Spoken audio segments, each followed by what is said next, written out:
우리 예수님께서 마태복음 11장 마지막에 수고하고 무거운 짐진 자들아 다 내게로 오라고 말씀하신 후에 오늘 12장에 와서는 우리에게 세 가지 오늘 본문에서 주시는 교훈을 우리가 상고하면 좋겠습니다. 오늘 첫 번째는 1절에서 14절, 3절 안식일에 대한 교훈, 또 14절에서 21절은 말씀대로 움직이는 것에 대한 교훈, 그리고 마지막 우리 22절에서 30절은 누구에게 우리가 문제를 가느냐의 교훈. 오늘 이 세 가지 교훈을 우리 말씀을 통해서 듣기를 원합니다. 여러분이 아시다시피 예수님의 공생의 처음 시작은 많은 사람들이 따라오고 기적을 보고 놀라고 참 예수님을 추궁했는데, 이제 어느 정도 시점에 오니까 이제는 반대하는 자들이, 저 사람은 우리가 시키지도 않은 일을 하고 우리와 같이 배우지도 않고 교육을 받지 않은 사람이 저렇게 한다고 공격을 받고 힐난을 받았습니다. 오늘 그것이 하나입니다. 오늘 여기 그때 예수께서 안식일에 밀밭 사이로 가실새 제자들이 시장하여 이삭을 잘라 먹으니 라고 시작하고 있습니다. 이 제자들이 밀밭 사이로 이 시장하여서 이 이삭을 잘라 먹은 것도 노동이고 일이었기 때문에 바리새인들에게는 일을 했다라고 한 것입니다. 이 안식일이란 바리새인들에게는 매우 진지하고 준수하는 날이었다는 것을 우리가 잘 알고 있습니다. 이 마카비서에 보면은 2장이었나요? 거기에 적군이 마카비 시대에 이 주전 한 160년경이었는데 이 마카비 시대가 이 안식일에 공격을 받았습니다. 이 혁명을 일으키는 마카비 형제들에게. 그랬을 때 그들이 안식일에 공격을 받음으로 인해서 자기들이 그 일을 한다, 공격을 할 때 우리가 방어하는 것은 일이다 해서 그냥 방어를 하지 않으므로 다 그냥 자기들의 남녀노소 다 학살을 당했습니다. 또 폼페이는 안식일에 예루살렘을 공격했을 때 아주 쉽게, 수비도 하나도 없었어요. 그저 방어하는 것도 없이 그냥 예루살렘을 그냥 함락을 해버렸어요. 아주 쉽게. 그날이 안식일이었다는 것입니다. 이 사람들은 안식일을 범하는 것보다 차라리 고통을 당하고 또는 손해를 보고 함지어 생명까지 마디하지 않고 그저 그 안식일을 지키는 것을 중요하게 생각했어요. 그런데 오늘 예수님의 제자들은 시장함으로 안식일을 범했다는 것을 오늘 말씀해 주고 있습니다. 안식일의 주인은 예수님 앞에서, 그렇죠? 안식일의 주인인 예수님 앞에서 안식일을 범하였다고 힐난하는 이들에게 예수님이 뭐라고 말씀하십니까? 안식일의 주인이 누구냐? 안식일은 왜 있느냐? 안식일의 주인은 우리 주님이신데, 안식일을 지키는 일도 우리 주인 때문에 우리가 그날을 지키는데, 하나님께서 우리를 향하신 안식일을 지키는 일은 바로 안식일의 주인이 되시는 주님을 위해서 우리가 지키는 것인데 라고 그렇게 말씀하셨다 이거예요.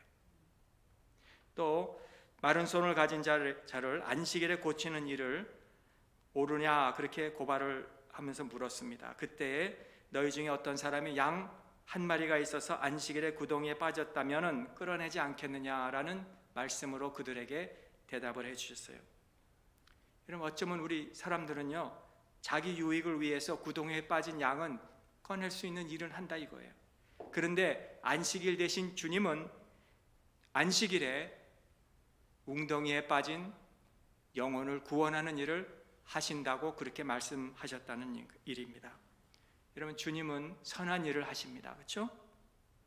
우리가 하라, 하지 말라 이런 규율로 인해서 우리의 숨을 꽉 졸라매고 숨도 제대로 못 쉬고 마음이 갑갑하게 살면서 내가 이 율법을 어길까 봐, 이렇게 하면 큰일 날까 봐, 이런 소극적인 모습이 바로 우리의 모습이라면 주님은 이날은, 안식일은 사람을 살리는 날이고 복음을 전하는 날이고 선한 일을 하는 날이다 라고 그렇게 정리를 해 주셨다 이거예요. 하라 하지 말라라는 이 수많은 규율로 우리를 억제하려고 하는 것이 아니라 하나님의 놀라운 은혜를 입은 우리가 정말 생명을 구원하는 일을 하라고 격려하고 있다는 거예요.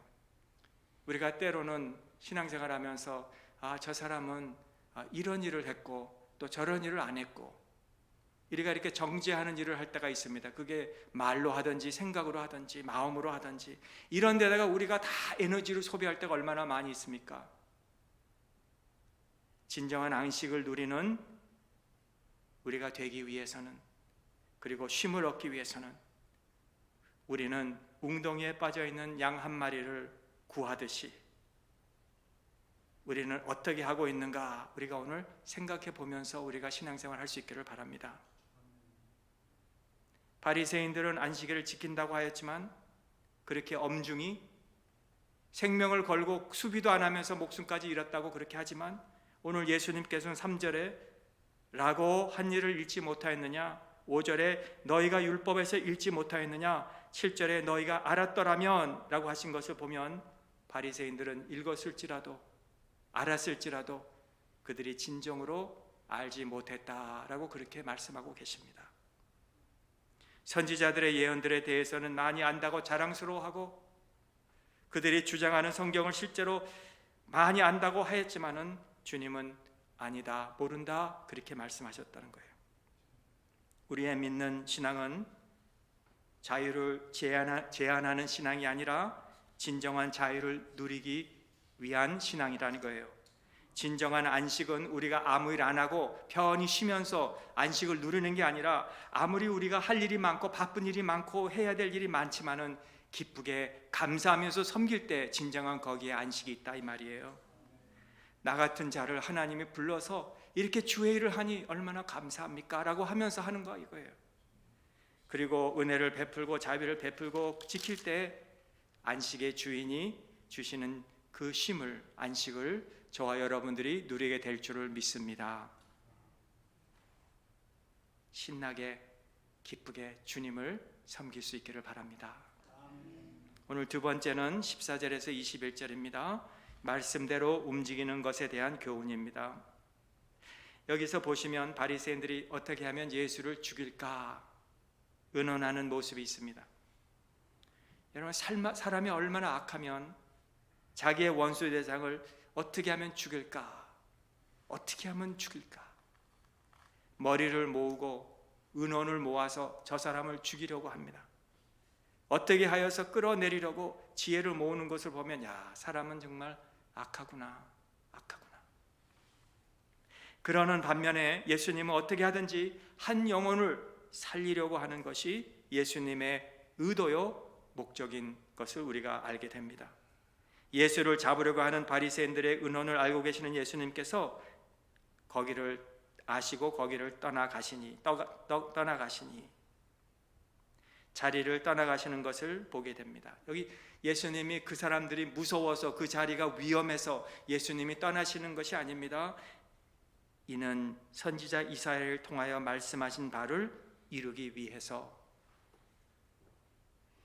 그 자리를 피한다고 말씀하고 있는데, 예수님이 자신에게 손해가 될까봐 또는 자신에게 다른 데 가면 유익이 될까봐, 이익이 있을까봐 가신 것이 아니고 말씀에 응하는 대로 움직이셨다는 것을 우리에게 말씀해 주고 있다는 거예요. 오늘 우리가 이거 해야 될까? 하지 말아야 될까? 이거 내가 여기에 있어야 될까? 아니면 여기를 떠나야 될까? 이런 고민을 하시는 분 계십니까? 예수님을 쫓아서 우리 말씀대로 행하실 수 있기를 주님의 이름으로 축원합니다.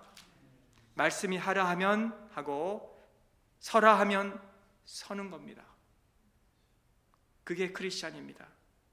하나님의 말씀에 비추어서 이렇게 하면은 뭔가 내 양심에 좀 꺼리낀데 하면은 안 하는 거예요. 하라고 할 때 난 하기 싫은데, 그렇지만 말씀이 하라고 하니까 하는 거예요. 이사야 선지자를 통하여 말씀하신 바가 무엇입니까? 20절에 상한 갈대를 꺾지 아니하며 꺼져가는 심지를 끄지 아니하시는, 그래서 심판에 이길 때까지 하리니. 바리새인들은 죽이려고 머리를 모아서 모의를 한다면 예수님은 어떻게 하든지 상한 갈대라도 꺾지 않으시고 심지를 끄지 않으시고 심판이 될 때까지 모으시는 하나님, 그 주님, 한 생명이라도 살리기 위해서 최선을 다하시는 분임을 우리가 알게 되잖아요. 한 번 기회 주시고 또 기회 주시고 또 안 되면 또 기회 주시고, 필요하다면 10번도 20번도 기회를 주시는 우리 주님, 오늘 우리에게 기회를 달라고 하시는 분들이 있을지도 몰라요. 하나님, 나에게 이런 기회를 좀 주실 수 없습니까? 내가 누구에게 용서를 해줘야 될 사람이 있어요. 하나님, 내가 저 사람을 용서해 주게 해주세요.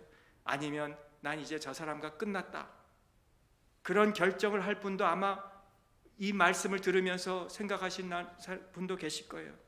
또는 우리 자녀들을 위해서 한없는 인내와 용서를 하는 우리 부모님들 마음같이 용서해주고 인내하면서 예수님을 쫓아가는 우리가 상한 갈대를 꺾지 아니하시고 심지를 끄지 아니하시는 일을 우리에게 하셔서 우리도 그 일을 하라고 우리를 그렇게 인내하고 계시지 않습니까?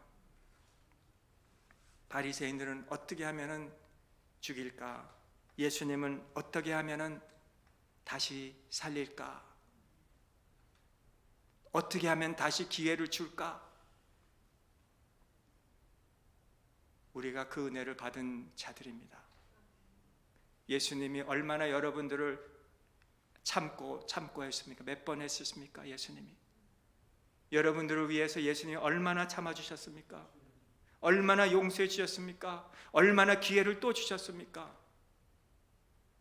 그거를 우리가 안다면은 수없이 내가 넘어지고 쓰러졌을 때, 내가 힘이 없고 약할 때 주님이 손을 내밀어서 나를 붙잡아 주시고 나를 일으켜 주시고 오늘 여기까지 오게 주신 것을 우리가 알지 않습니까? 누가 그랬어요? 주님이 그러셨잖아요.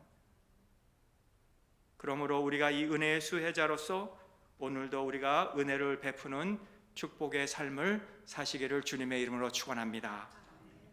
마지막 문제를 누구에게 가지고 가느냐의 교훈입니다. 22절에서 30절.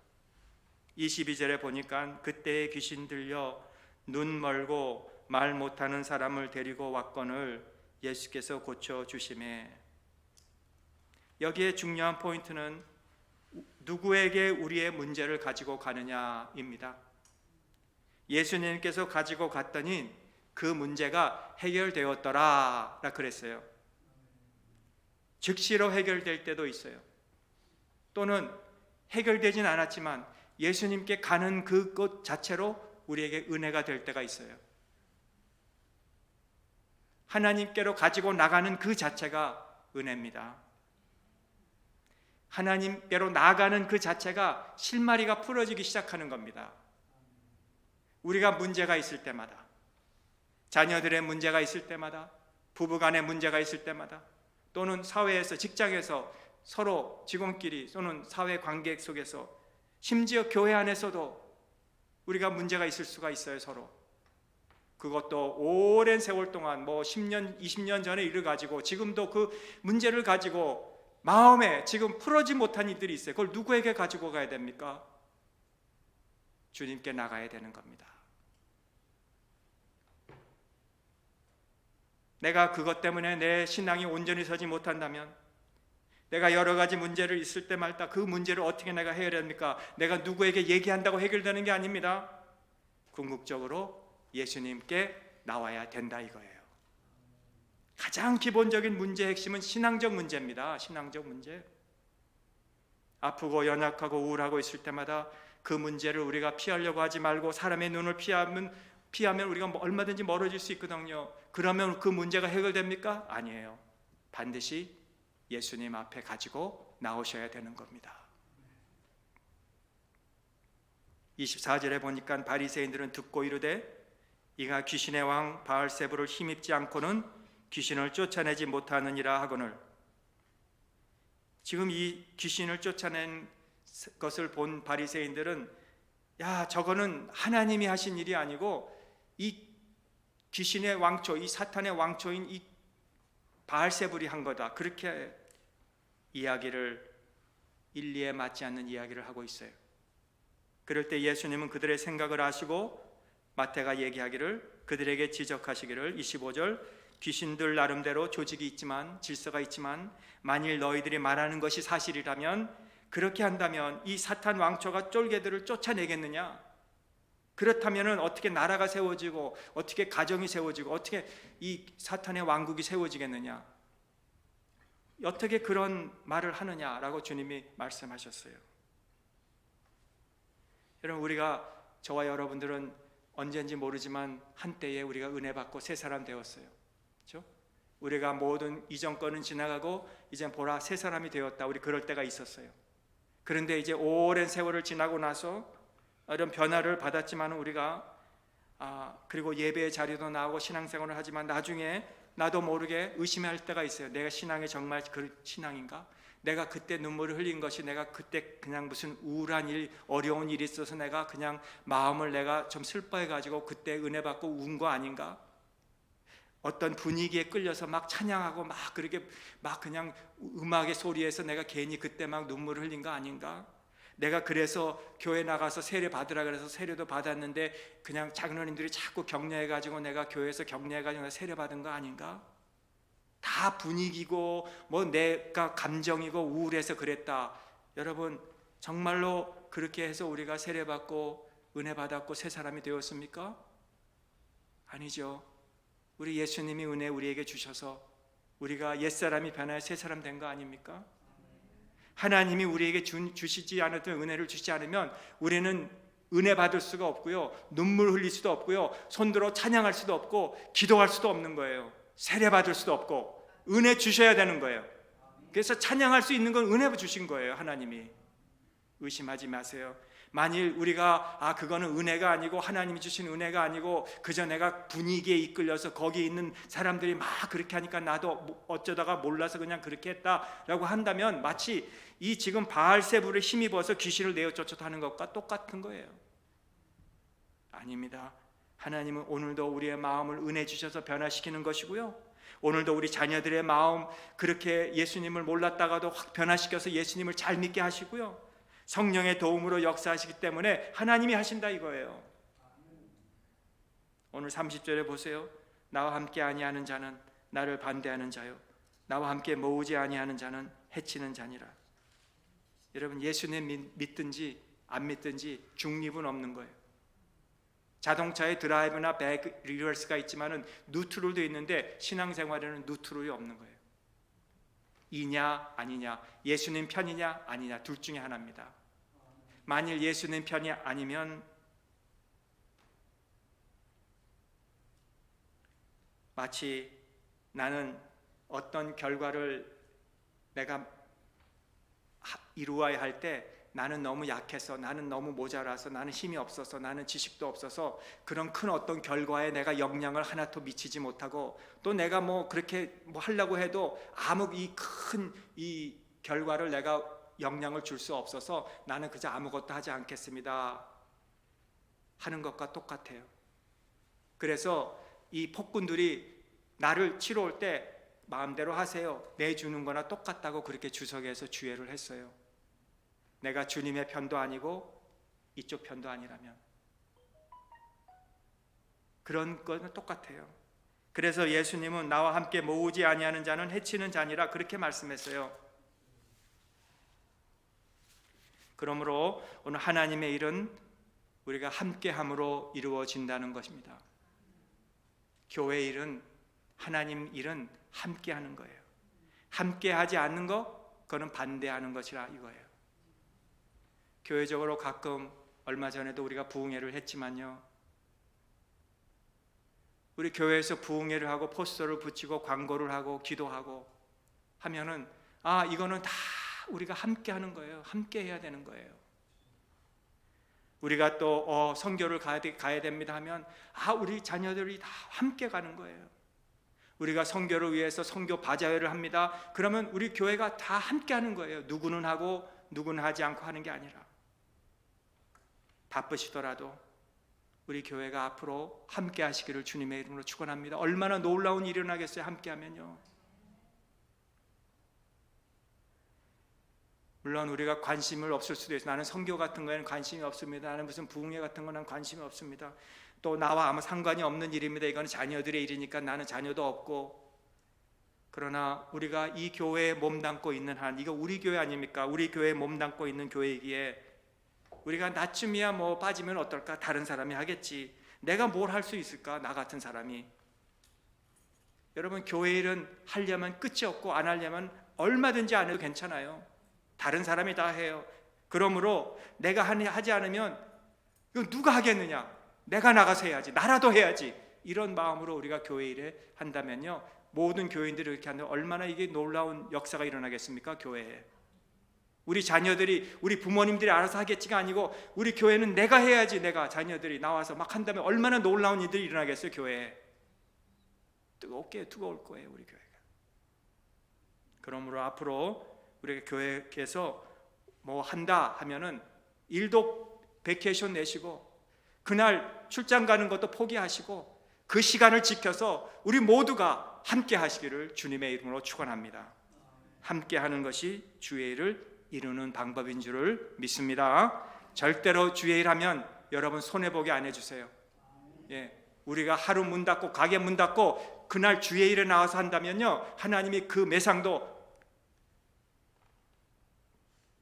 안 갚아주시겠습니까? 그 다음 날에 손님들을 다 보내주실 거예요. 정말 그렇습니다. 1년치 다 계산해보면 손해본 거 없어요. 우리 그런 하나님이십니다. 그러므로 교회의 일은 함께 하는 거예요. 함께 하세요. 기도하겠습니다. 하나님 아버지, 감사 찬송 드립니다. 이번 한 주간도 우리가 생활하면서 우리가 자유를 빼앗긴 자들이 아니라 마음껏 주의 일을 할 수 있는 그 자임을 우리가 선포하며 우리가 주님이 주신 그 은혜로 우리가 자유를 얻고 안식을 얻고 우리가 귀한 은혜를 받았사오니 신나게 기쁘게 즐겁게 주의 일이 있다면 나라도 하겠습니다라는 마음으로 귀한 이 사명을 잘 감당하게 하여 주시고, 안식일이 우리를 얽매이는 것이 아니라 안식일의 주인을 위해서, 내가 주님을 위해서 안식일을 지키는 선한 일을 하는, 사람의 생명을 구원하는, 복음을 전하는 그런 일들을 우리가 감당하는 일을 하게 하여 주시옵소서. 예수님의 이름으로 감사하며 기도합나이다. 아멘.